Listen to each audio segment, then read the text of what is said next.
สาวพลนี่ซอยน้องซอยด้วยความเต็มใจเนาะและความบริสุทธิ์เราก็ว่าจังซี่เนาะเราบ่ได้หวังประโยชน์แต่ก็บ่ได้หวังเอาเงินเอาคำคืนเราว่าจังซี่เนาะเงินที่เอามาหั่น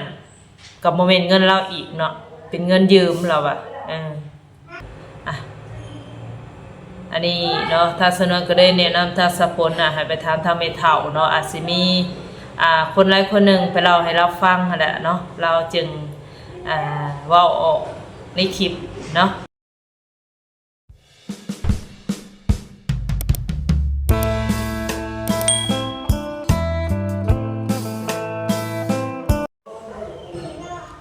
สบายดีและสวัสดีเด้อพ่อพี่น้อง FC ปาดุงเบ้อสุขคนเนาะพี่น้องเนาะมื้อนี้ก็เปิดภาพมาก็อยู่เพิ่นอยู่ซั่นพี่น้องเอ้ยระหว่างที่ว่าฝนเช้าหยุดเนาะทุกคนเนาะก็คือตกหลายมื้อพอสมควรเนาะที่บ้านทาสนวนนี่แหละไปใส่บ่ได้เลยพ่อพี่น้องเอ้ยเนาะถนนหนทางน่ะเปียกเปื้อนไปเบิดเนาะทางข่อยก็ไปใส่บ่ได้เนาะก็เลยอยู่เพิ่นอยู่ซ่านน่าจะจักพักหนึงมื้อนี้ก็บ่มีหยังหลายเนาะทาสนวนก็หลายมื้อแล้วเนาะทาสนวนก็ว่าสิออกมาเคลียร์ข่าวหรือว่าเลือกทางสนวนไปหาทางเมทางสมอแหละเนาะ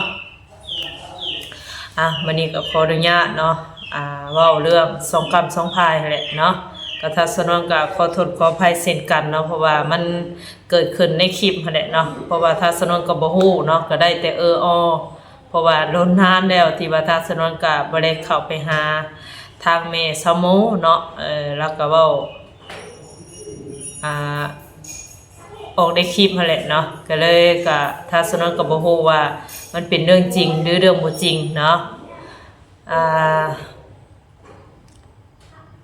ประมาณมื้อหนึ่งมื้อที่2นี่แหละพี่น้องเอ้ย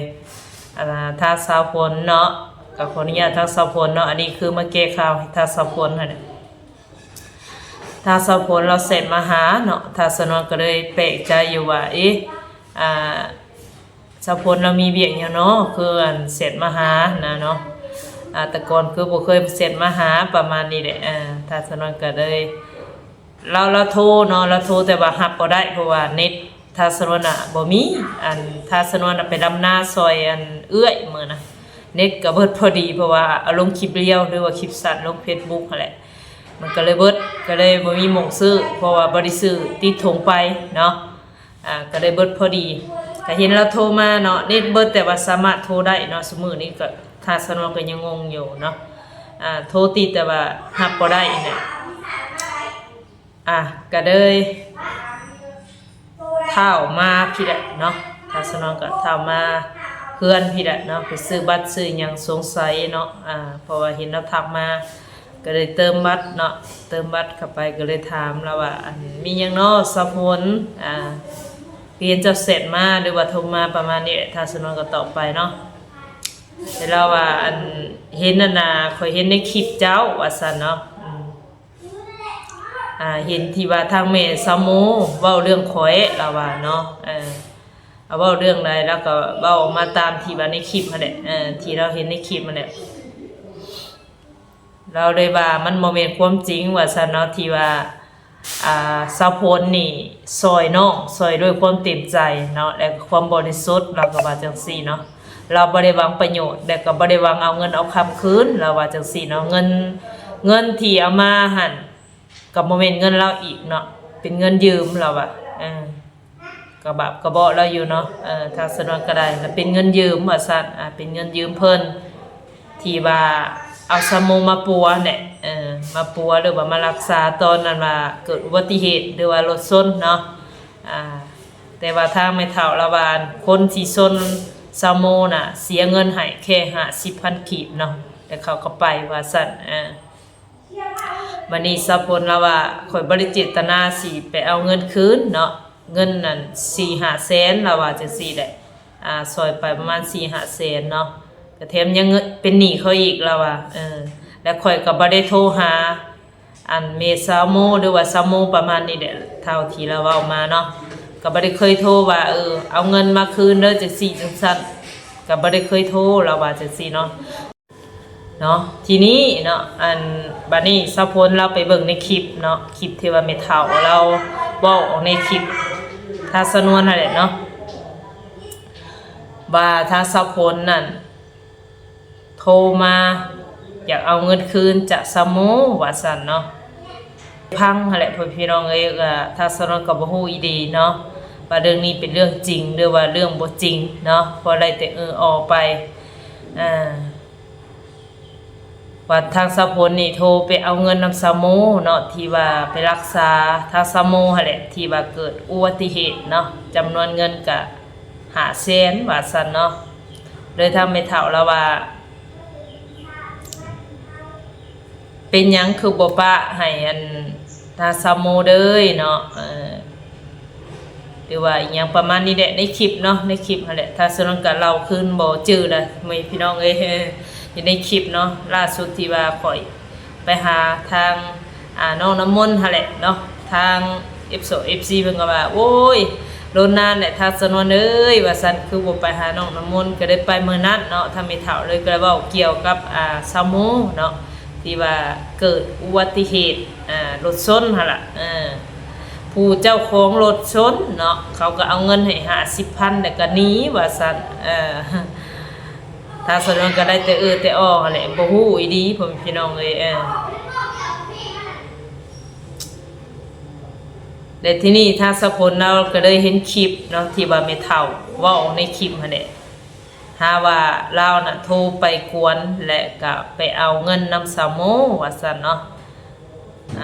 แต่อันนี้มันบ่แม่นเรื่องจริงว่าซั่นเนาะตามที่ถ้าสะพลเพิ่นว่ามาเนาะอันนี้ถ้าสนวนก็มาแก้ข่าวหรือว่าแก้ให้ถ้าสงกรรมสงภายบ่ฮู้ว่าทางนี้จริงทางนี้บ่จริงเนาะอันนี้ก็บ่ฮู้อีดีเนาะแต่ว่าถ้าสนวนก็ทางแม่เฒ่าแล้วเว้ามาก็เชื่อแน่บ่เชื่อแน่เฮาก็บ่ฮู้เนาะบ่ฮู้อีดีรอเนาะขอโทษขออภัยนำหลายๆพี่น้องเนาะทางสนวนก็ได้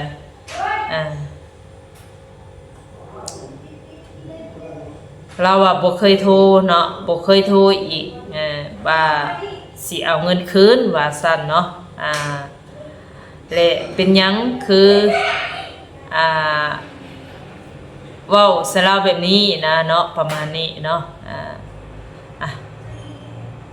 อันนี้เนาะถ้าสนวนก็ได้แนะนำถ้าสะพลให้ไปถามทางแม่เฒ่าเนาะอาจสิมีคนใดคนหนึ่งไปเล่าให้เราฟังหั่นแหละเนาะเราจึงเว้าออก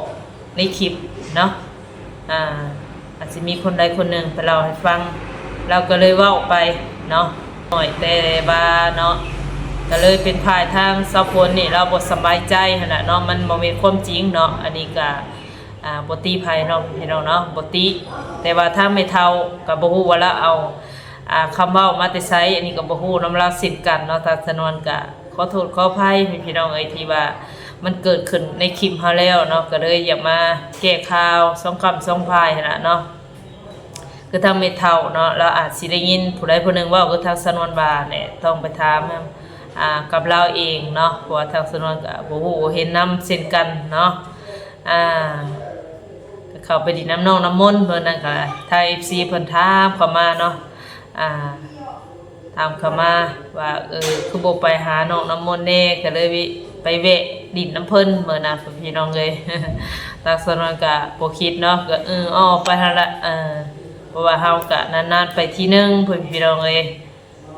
เนาะแต่สรุปแล้วเรื่องนี้ก็คือแบบว่าถ้าสะพลยืนยันแล้วเนาะเราบ่ได้โทรจี้จ้อหรือว่าเอาเงินนำสามูเนาะก็เงินจำนวนนั้นแล้วก็ไปยืมเข้ามาอีกมาปัวแล้วก็รักษาทางสามูเนาะพี่น้องเอ้ยทางสามูก็โอ้ยหาความเดือดร้อนมาให้ให้น้องมาให้พ่อให้แม่เนาะก็คือเราบอกในคลิปหั่นล่ะเนาะเพิ่นก็จักสิว่าแนวใดพี่น้องเอ้ยเนาะถ้าสนวนก็ได้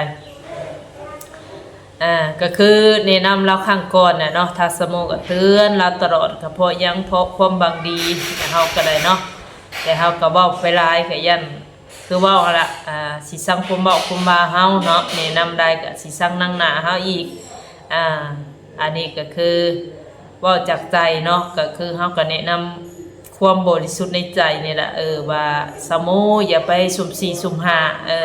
อย่าไปกลางค่ำกลางคืนเนาะบ่ให้ไปบริเคมังแหละเนาะทางเฮาแนะนำก็คือแบบยันไปเหยียบห้อยผู้ร้ายเนาะหรือว่าคนที่ลักงักแงะคนโจรวิ่งไปแล้วเนาะเจ้าก็เยิบห้อยตามห้อยเขาหรือว่าตามบ่อนโจรขโมยนั่นแหละ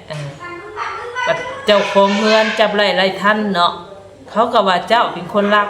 ตัวนี้ระวังที่สุดเนาะถ้าสนวนเตือนเราตลอดแล้วก็2ก็คือให้เรามาระวังอยู่ถนนหนทางเนาะคราวนั้นเราเอาลูกเราไปตลอดเลยพี่น้องน้องน้ำมนต์เอาไปกลางค่ำกลางคืนไปเก็บขยะเนาะถ้าสนวนก็เตือนเนาะยันเกิดอุบัติเหตุเนาะค่ำกลางคืนไผบ่เห็นเพราะว่าสวรรค์สะสมพึกะนอนเนาะเลิกๆลื่นๆไผสิมาจ้องมาเบิ่งเฮาเนาะตำแล้วก็นี้แต่ก็แล้วเนาะเจ้าก็คือว่าละสูญเสียหรือว่าเสียชีวิตก็เรื่องของเจ้าเนาะบ่มีใครฮู้ใครเห็นอีกว่าคนผู้ต่ำน่ะมันแม่นไผเนาะถ้าไปแล้วก็ไปกลางเว้นหากลางเว้นคือทางสนวนบอกเราก็คือว่าละเนาะเราก็บ่ฟังทางสนวนก็บ่ได้ไปใกล้แล้วก็ไปหาเราเลยซุมื้อนี้เนาะมีแต่ไปเยี่ยมพยายามลูกเราน่ะนานๆทีนึงพี่น้องก็คือเมื่อได้ยินข่าว2-3มื้อที่ว่าสาวพลเห็นในคลิปเนาะทางแม่เฒ่าเราเว้าออกค่ะละก็เราก็คือเว้าหั่นแหละเนาะยืมเงินยืมคำเขามาปัวรักษาอีกเนาะมันก็บ่แม่นสิว่าเดือดร้อนแต่เจ้าผู้เดียวเนาะสิเดือดร้อนแต่สาวโมคนเดียวเดือดร้อนทั้งพ่อทั้งแม่เนาะญาติพี่น้องยกตัวอย่างก็คือทางสาวพลเนาะความดีของเราก็บ่มีเงินก็ไปยืมมาปัวรักษาให้น้องเบิดสำนักเนาะที่ว่าหักเพลงน้องแล้วเราก็ได้เห็นถ้าไม่เฒ่าเว้าในคลิปว่าโทรควรเอาเงินเอาคำนำน้องเราก็เลยบ่สบายใจหั่นน่ะเนาะทางส่วนนั้นก็เลยออกมาแก้ข่าวให้เรามื้อนี้เนาะก็คือบ่แม่นความจริงว่าซั่นเนาะยืนยันจากทางสาวพลเพิ่นพี่น้องส่วนทางสาวพลเราก็ออกมายืนยันว่ามันบ่แม่นความจริงเนาะสิประมาณนี้เนาะพี่น้องเนาะบรรยากาศฝนฟ้าคะนองครึ้มมาอีกแล้วพี่น้องถ้าสนวนแบบเมื่อยตากเสื้อผ้าหน้าเพบ่ได้เลยมินอัพช่วงนี้เนาะโดยจังใดคลิปนี้บ่มีหยังหลายพี่น้องเว้าผิดเว้าถูกผิดพลาดกันได้ก็ขอโทษขออภัยพี่น้อง FC ปาดุงเบิดสุขคนเด้อเนาะสำหรับคลิปนี้ก็สิได้ขอจบคลิปเพียงเท่านี้ก่อนพี่น้องขอกล่าวว่าสบายดี